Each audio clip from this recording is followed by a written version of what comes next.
Fala aí galera do canal Boa Semente, a paz do Senhor Jesus, tudo bem com você? Eu estou bem, graças a Deus. Para quem não me conhece, meu nome é Rômulo e estamos aqui mais uma semana para falar a respeito da revista dos jovens. E nesse vídeo em específico, nós falaremos sobre a lição de número 6, amém?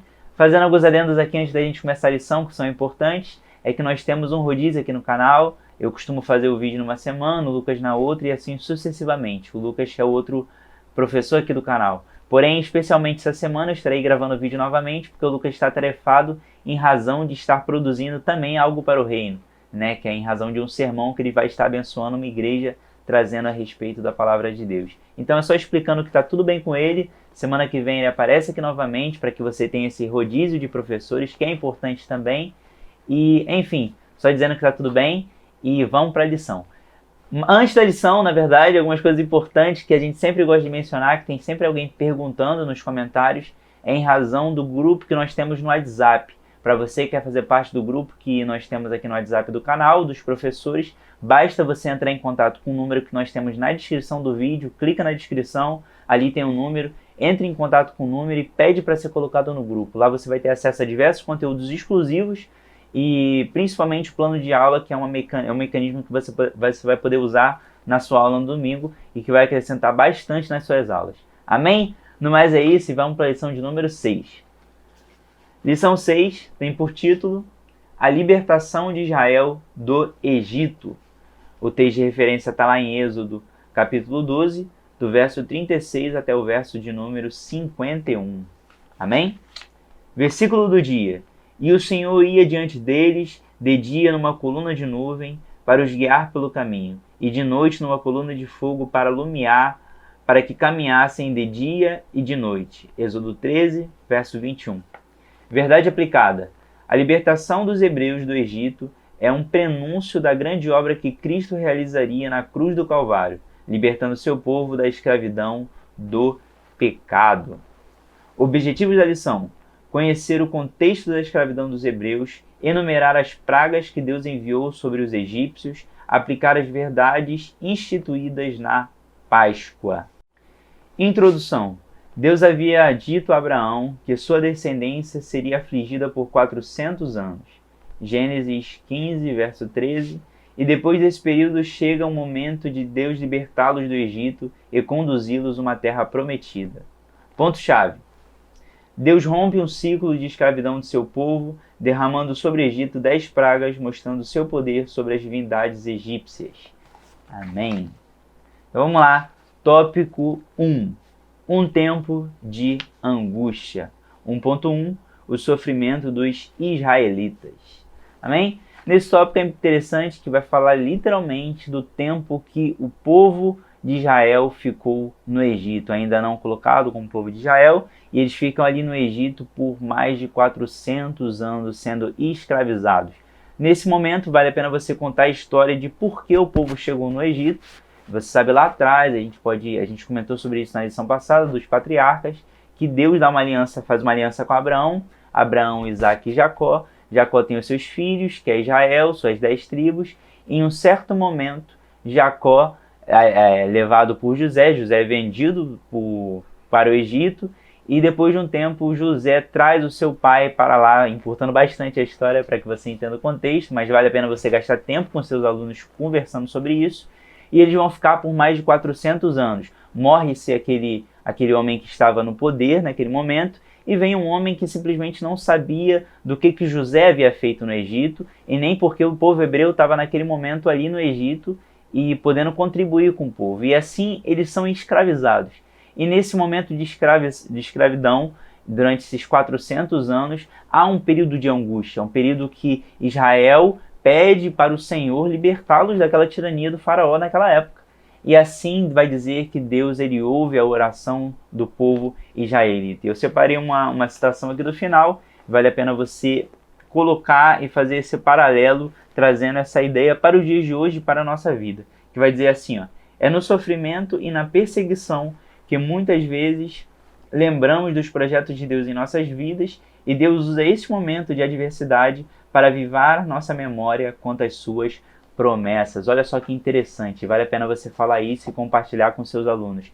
É que no momento mais difícil que nós poderíamos estar passando, é o momento que nós lembramos do Senhor. E pensa uma coisa interessante, eu não estou falando que isso é o certo, mas é o que muitas das vezes acontece. Às vezes, quando algo está muito bom, a gente simplesmente vive o momento e simplesmente se esquece do Senhor Jesus e aquilo que Ele nos proporcionou. Mas pensa comigo, Israel, 400 anos ali no Egito, sendo aprisionado, sendo escravizado, e nesse momento eles se lembram do Senhor, intercedem pelo Senhor, pedem para se tirar daquele momento, e vai dizer que Deus ele se lembra daquele povo e envia Moisés, e a gente vai entrar agora nessa história de Moisés, mas fazendo um paralelo com os nossos dias, é que muitas das vezes Deus usa dessas artimanhas para poder nos aproximar dele novamente. Não é dizendo que Deus é um Deus que quer ver o nosso fracasso, a nossa dificuldade, mas é dizendo que na dificuldade, na tempestade, você ouve a gente falar isso, você ouve nas suas pregações, na escola dominical, é que nesses momentos é o momento que nós estamos mais sensíveis a ouvir da palavra do Senhor Jesus. Então vale muito a pena você fazer esse paralelo com seus alunos para que eles entendam que no momento das dificuldades é onde Deus se faz presente. Amém? E que nós devemos entender que não apenas nesse momento nós devemos lembrar dele, mas sim nos momentos de alegria, de tristeza, de angústia, de dor, de felicidade, de gozo, nós temos que lembrar do Senhor Jesus, porque tudo que nos proporciona é Ele. Então tente fazer esse paralelo e vai ser muito importante na sua aula. Amém? E a gente vai agora para o tópico 1.2, vivendo o sobrenatural de Deus. Nesse tópico é interessante que vai dizer a respeito desses 400 anos ainda que eles ficam passando no Egito. E nesse momento parecia que o povo não estava sendo cuidado pelo Senhor Jesus. E a lição aqui vai dizer, pelo Senhor, na verdade, por Deus nesse momento. E nessa lição vai dizer especificamente que Deus ele trabalhava no silêncio, mas ele continuava a cuidar do seu povo. E aqui eu separei 2 parágrafos interessantes que você pode mencionar na sua aula, que é o segundo parágrafo aqui, o segundo ponto, na verdade, do 1.2, que vai dizer assim, ó: é maravilhoso saber que Deus está com a sua mão invisível agindo e preservando a história de seu povo. E nesse momento aqui, ele está falando diretamente sobre Moisés. Moisés ele é posto, né? E algumas mulheres do povo decidem não matar. Porque o que acontecia naquela época, e vale a pena você contextualizar, todas as crianças nascidas de 2 anos para lá, o faraó mandava matar, para que o povo hebreu não se multiplicasse tanto na terra do Egito. E eles não se tornassem ainda mais fortes do que eles já eram. Então foi feito um mandamento do faraó para que todos os homens nascidos deveriam morrer. E assim algumas mulheres são tocadas pelo Senhor e guardam alguns desses homens. E alguns desses foram Moisés, né? Moisés, como você conhece a história desses meninos, né? Na verdade, não eram homens, eram meninos. Ele foi colocado num rio e ele foi achado pela filha de Faraó. E ele, nesse momento, é adotado e ele é crescido no palácio, né? E assim, é uma história muito interessante. Você entende que Deus ele usa das suas artimanhas para cuidar do seu povo, e definitivamente. E a sabedoria de Deus é muito mais sábia do que qualquer coisa que a gente pode colocar. Então Deus ele tem os seus planos para fazer. Pode ser ilógico para a gente no momento, mas Deus ele faz. Então vale a pena você falar do cuidado de Deus para com o seu povo. Talvez naquele momento o povo israelita achava que Deus ele não estava cuidando, mas Deus estava nos seus mínimos detalhes e já colocando alguém que seria o precursor e quem ele usaria para libertar o povo do Egito. É uma história muito bonita, a história de Moisés, de como ele é achado pela filha do faraó, de como ele é criado no palácio, de como ele sempre teve esse pensamento de que ele era alguém que poderia interceder pelo seu povo. Então, enfim, trazendo para os nossos dias, o que você pode falar para os seus alunos é que Deus ele tem a sua forma certa de trabalhar. Existe a forma do homem, que muitas das vezes é falha, em algum momento que ele vai tentar fazer alguma coisa, ele vai falhar, mas existe a forma divina de fazer as coisas.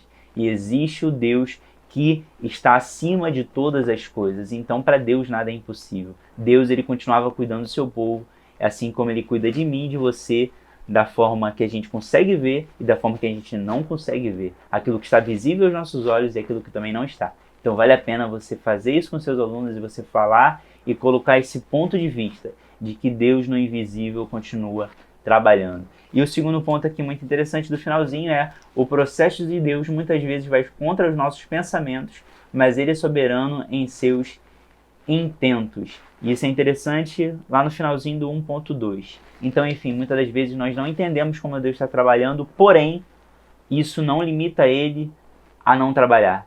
Simplesmente nós não entendemos, mas Deus ele continua trabalhando porque o processo dele é muito melhor do que o nosso processo e a nossa compreensão das coisas.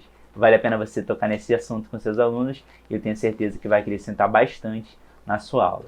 Amém? Tópico 2, as pragas sobre o Egito. 2.1, entendendo as pragas. Nesse tópico é interessante que vai falar um pouquinho daquilo que significa as pragas. E aqui no início vai dizer que nas narrativas do Êxodo, vemos a palavra praga, cujo significado no hebraico é dar golpes. Outras variantes podem ser traduzidas como sinais e juízos. E vai dizer que esses sinais e juízos, que são essas pragas que Deus envia sobre o Egito, são formas do faraó entender que existe um único Deus. E é interessante como Deus ele tem as suas formas de trabalhar. A gente sabe que no processo, vale a pena você perder um pouquinho de tempo nisso. Algumas coisas que eu tenho falado é que talvez a gente ache que são histórias muito conhecidas da Bíblia e que não vale a pena passar por cima disso e vale a pena já dar um ensinamento. Vale a pena às vezes você perder um tempo e você explicar as coisas para que um novo convertido, uma nova pessoa que às vezes está dentro da igreja, mas ainda não ouviu, mas vale a pena entender a história num contexto inteiro. Então, assim, as pragas do Egito é uma forma de Deus mostrar para o faraó que existe apenas um único Deus e que não há Deus maior do que o Deus de Israel. É por isso que nós falamos do Deus de Abraão, de Isaac e o Deus de Jacó. É aquilo que nós falamos da lição passada. Então, enfim, nesse momento, as pragas servem para mostrar para o faraó que existe um único Deus. E aqui num ponto interessante, do 2.1, vai dizer que as pragas foram enviadas sobre o Egito, tiveram o propósito de frear os intentos do monarca, do faraó, de não liberar o povo e mostrar ao próprio faraó, considerando uma divindade, que existia um Deus maior que Osíris, maior que a divindade egípcia, ou seja, há um único Deus. Há um único Deus que deve ser adorado, que deve ser magnificado, e é por ele que nós estamos aqui. Nesse momento, Deus envia as pragas, nós sabemos que alguns magos ali daquele momento conseguiam reproduzir algumas, porém teve algumas que eles não conseguiram, porque apenas é um único Deus, não é através de artimanhas. Deus ele simplesmente faz, do nada. Do nada Deus faz tudo. Então vale a pena você botar esse paralelo, que Deus é um único Deus. Deus ele não divide a sua glória com ninguém, Deus ele não precisa de ninguém, porém ele continua a interceder pela nossa vida. É interessante que nós botamos um ponto é que Deus não precisa de nós, porém ele nos deseja. Isso é interessante. Amém? Nós temos um único Deus, magnificado, glorificado, e é o único Deus que nos faz gravar um vídeo no YouTube, falar para vocês, é o único Deus que te faz assistir esse vídeo e trazer um ensinamento na escola dominical, porque é por esse Deus que nós existimos e nós sobrevivemos. Esse é o único Deus. É o Deus que merece toda a honra, toda a glória e todo o louvor. E é basicamente falar isso no 2.1. E a gente vai agora diretamente para o 2.2.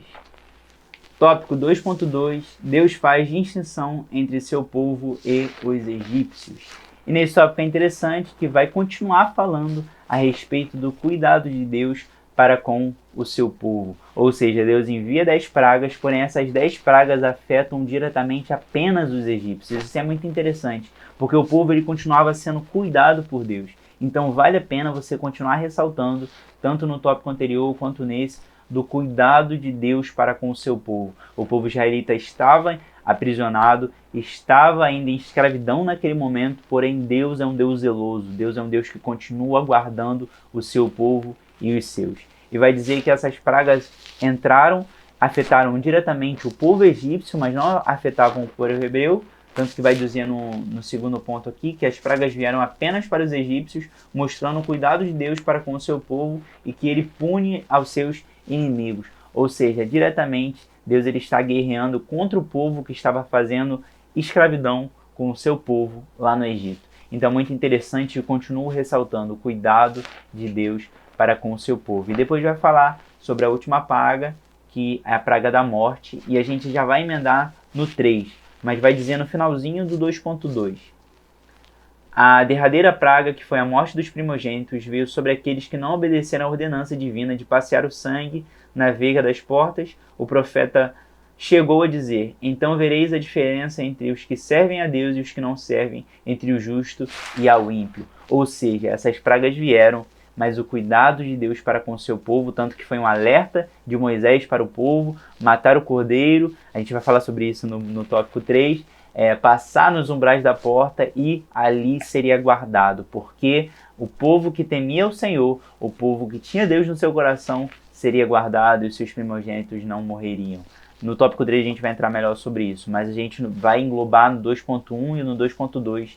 Eu queria que você ressaltasse com seus alunos, claro que é um conselho de vocês poderem falar sobre isso, mas o cuidado de Deus para com o seu povo. Deus ele continua guardando os seus, continua livrando o seu povo do mal e continua comunicando. Através de Moisés, que era um porta-voz dele, ele comunicava o que aconteceria e o que o povo poderia fazer para não ser afetado com aquelas pragas. Deus é um Deus zeloso, Deus é um Deus cuidadoso. Amém? E a gente vai assim para o tópico 3. Tópico 3, a instituição da Páscoa. 3.1, os elementos da Páscoa em Israel. Nesse tópico 3, vale a pena até ressaltar, antes da gente ir para o 3.1, tem uma troca de palavras muito interessante. Ele vai dizer assim, ó, a instituição da Páscoa marca a saída do povo do Egito e se torna uma das principais festas do calendário israelita para nunca esquecer sua vida de escravidão. Olha só que interessante, vida de escravidão, essa é a Páscoa, e a maneira sobrenatural que Deus os resgatou. Ou seja, o povo do Egito jazia em um aprisionamento, jazia em algo que eles precisavam ser libertos. E vai dizer que através de Moisés, Deus libertou o seu povo. Para você que é interessante, você que gosta de entender o final das histórias, e você pode linkar isso diretamente com aquilo que Cristo fez por nós. É isso que Deus fez. Deus enviou o seu Filho unigênito para nos tirar do aprisionamento do pecado, que é aquilo que Adão fez lá atrás, e a gente já falou sobre isso nas lições anteriores. Olha só que interessante, como a palavra de Deus ela se conversa a todo momento.